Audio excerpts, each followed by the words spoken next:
Assalamualaikum Ustaz, izin bertanya. Apakah Isra Mi'raj itu bertepatan dengan tanggal 27 Rajab, dan apakah hadis-hadis yang berkaitan dengan keistimewaan beribadah pada waktu itu hadis-hadis yang sahih? Isra dan Mi'raj peristiwanya nyata, ditetapkan alam Al-Quran, dirinci dalam hadis. Saking pentingnya peristiwa ini, bahkan suratnya dinamai dengan surat Al-Isra, surah ke-17.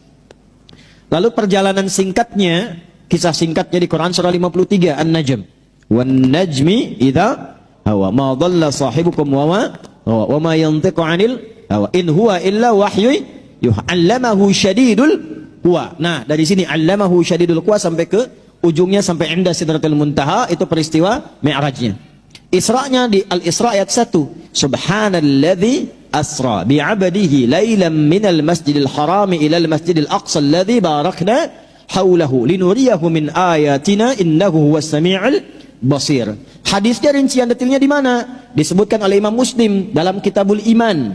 Sahih Muslim itu ada 54 topik. Lihat topik pertama, Kitabul Iman. Subtopiknya nomor 74 di halaman 76. Hadis yang nomor 162 sampai 168. Paling kanan sebelah atas. Kalau terbitan Daru Ihya'it Turathil Arabi. Kitabnya sama dengan saya, halaman 76. Subtopik ke-74, bunyinya Babul Isra di Rasulullah sallallahu alaihi wasallam ila samawati wa fardis salah. Hadis yang nomor 162 dimulai dari situ peristiwanya. Ya, diterima dari siapa? Imam Muslim menerima dari Syaiban bin Dharukh. Syaiban bin Dharukh menerima dari siapa? Hamad bin Salamah. Hamad bin Salamah menerima dari siapa? Thabit Al-Bunani. Thabit Al-Bunani menerima dari siapa? Anas bin Malik. Dari Anas bin Malik ini banyak peristiwa Isra diriwayatkan. Ternyata ketika diriset, Isra Mi'raj itu diriwayatkan lebih dari 16 sahabat senior. 16. Ada Anas bin Malik radhiyallahu taala anhu, ada Hudzaifah al-Yamani, ada Abdullah bin Mas'ud, ada Sayyidina Ali bin Abi Thalib radhiyallahu taala anhum jami'an. 16 sahabat utama. Terkait dengan waktunya pertanyaan Anda, ulama berbeda pendapat terkait dengan waktu kepada 5 pendapat. Ada yang mengatakan di awal masa kenabian di situ diisrakan. Ada yang mengatakan di bulan Rabiul Awal. Ada yang mengatakan setahun 2 bulan sebelum peristiwa hijrah. Ada yang mengatakan sesaat setelah Sayyidah Khadijah dan paman Nabi Abu Talib meninggal dunia. Ada pendapat 27 Rajab disampaikan oleh Syekh Al-Mansur Furi. 27 Rajab, ya, setelah wafatnya Sayyidah Khadijah dengan paman Nabi Abu Talib. Wafatnya itu di bulan Ramadan. Tapi tidak di tahun yang sama. Kalau di tahun yang sama sudah lewat Rajab. Di tahun berikutnya sebelum hijrah. Nah, ini dianggap sebagian dari pendapat yang terkuat, rinci dengan bulan dan tanggalnya. Yang lain tidak merinci tanggal, yang lain cuma menyebutkan bulan atau waktu kira-kiranya. Nah, kenapa terjadi perbedaan pendapat seperti ini? Biasanya dalam fikih, kalau terjadi perbedaan dalam waktunya, memang yang bukan esensial di waktunya. Karena inti Isra Mi'raj itu bukan untuk mencari waktu, tapi untuk mengambil hikmahnya. Pelajarannya bukan di waktu. Biasanya kalau pelajaran bukan di waktu, nggak akan dirinci oleh Allah, nggak akan dirinci oleh Rasulullah. Sama dengan begini, ada yang bukan di orangnya, bukan namanya, tapi perilakunya. Contoh, kenal Fir'aun? Tidak, biar cepat ya. Fir'aun itu sefir'aunnya. Seringkali saya katakan ini, nggak pernah disebut namanya.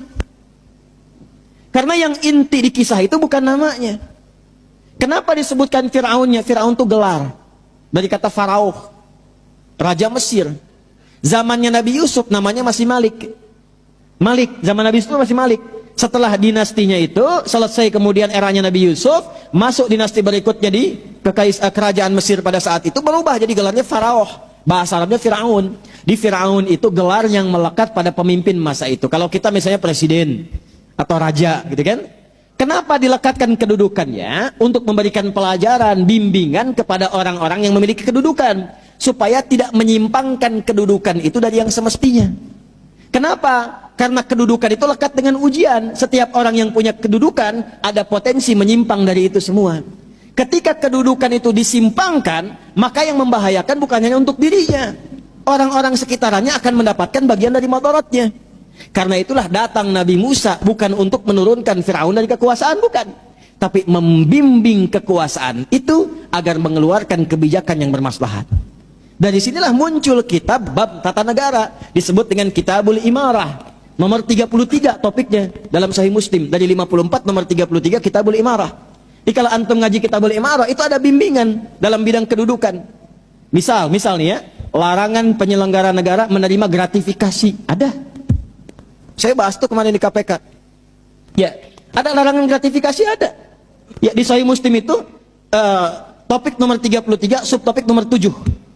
Ya, bab tahrim atau hadaya tuh, atau hadaya. Bayangkan lil ummal, larangan memberikan gratifikasi pada penyelenggara negara. Hadisnya jelas, diutus seseorang oleh Nabi sallallahu alaihi wasallam, seorang abdi negara. Ya, begitu diutus, apa yang terjadi? Dia pulang nih, kata dia, ini untuk Anda, yang ini dihadiahkan kepada saya. Apa komen Nabi? Kata Nabi, sebaiknya begini deh, kalau kamu hitung hadiah, kamu pulang ke rumah, di rumah ibumu atau bapakmu, lepaskan kedudukan ini. Kira-kira lihat, kalau kamu pensiun, nggak kerja di sini, nggak dikasih jabatan, masih dapat hadiah nggak? Itu. Nabi jaga betul, jangan sampai pemberian gratifikasi ini merubah cara pandang engkau dalam bekerja. Ya, yang seharusnya pajak segini, udah kurangnya aja deh karena dikasih gratifikasi. Yang seharusnya tugasnya begini, dikurangi nilainya karena diberikan gratifikasi. Itu ada babnya sendiri. Nah, itulah dalam Islam seperti itu, komplit semuanya. Di antara satu dengan bagian yang lainnya terukur. Nah, Isra Mi'raj itu yang dilihat bukan waktunya. Karena yang esensialnya bukan itu. Apa hikmah dari situ? Dibagi 3. Ada pra Isra Mi'raj, ada saat Isra Mi'raj, ada pasca Isra Mi'raj.